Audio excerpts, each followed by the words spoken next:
Hello everyone, welcome to my YouTube channel. तो अभी तक हमने सैम्पलिंग प्रोसेस में अपने 5 स्टेप्स कंप्लीट कर लिए हैं। तो अभी हम पढ़ेंगे अपना 5th step. So let's start the video. ये है 5 स्टेप्स तक हमने कंप्लीट कर लिए हैं। ये है हमारा 6th स्टेप। तो क्या है 6th स्टेप में? 6th स्टेप है हमारा स्पेसिफाइंग सैम्पलिंग प्लान। यहाँ पे जो रिसर्चर होगा अब वो क्या करेगा, अपनी जो रिसर्च स्टडी उसने जो स्टडी कंडक्ट करनी है उसके लिए वो क्या बनाएगा, एक सैम्पलिंग प्लान बनाएगा। फॉर एग्जांपल कभी आपने अगर देखा होगा तो कभी अगर घर बनता है तो उससे पहले उस घर का क्या बनता है, नक्शा बनता है। उस घर का पहले नक्शा बनता है, फिर जाके वो घर क्या उसके अकॉर्डिंगली क्या करता है, वर्क करता है, वो कंस्ट्रक्ट होता है। तो वैसे ही अपनी स्टडी को कंडक्ट करने के लिए जो रिसर्चर है उसके पास भी क्या होना चाहिए, एक सैम्पलिंग प्लान होना चाहिए। तो before selection of a particular sample the researcher must have a final sampling plan.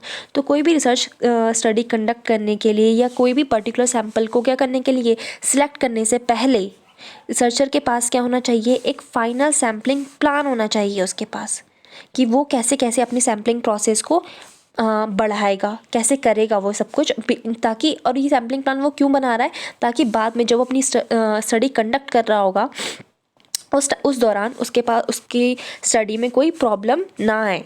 तो ड्यूरिंग दैट कोई प्रॉब्लम ना आए, इसीलिए रिसर्चर क्या करेगा, एक प्लान बनाएगा। जैसे कि अगर देखें तो उस प्लान में क्या होगा कि कब मुझे अपनी जो सैम्पलिंग है वो करनी है, मुझे अपनी सैम्पलिंग कहाँ करनी है, मुझे अपनी सैम्पलिंग किन पे करनी है। तो इन सभी चीज़ों का जो रिसर्चर है वो क्या करेगा, एक प्लान बनाएगा।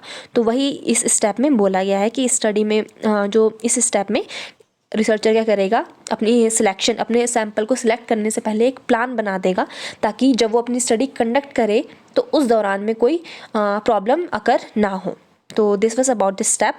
नेक्स्ट स्टेप है हमारा सिलेक्टिंग अ डिज़ायर्ड सैम्पल। तो अब जो रिसर्चर है वो क्या करेगा, उसको फाइनली देखो इस स्टेप में जो रिसर्चर है उसको फाइनली क्या अपने रिप्रेजेंटेटिव सैम्पल, जो हमने पढ़ा था रिप्रेजेंटेटिव यूनिट्स या जो उसकी टारगेट पॉपुलेशन बोले अगर, उसको क्या अपनी रिसर्चर क्या अपनी जो टारगेट पॉपुलेशन है वो फाइनली उसको मिल चुकी है।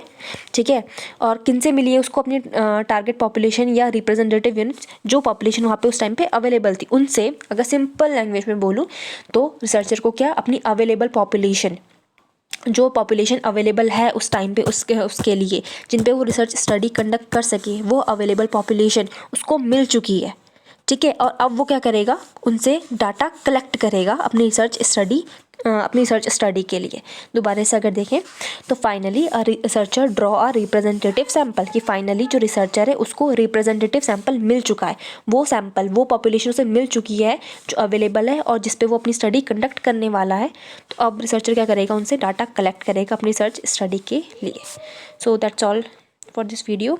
Thank you.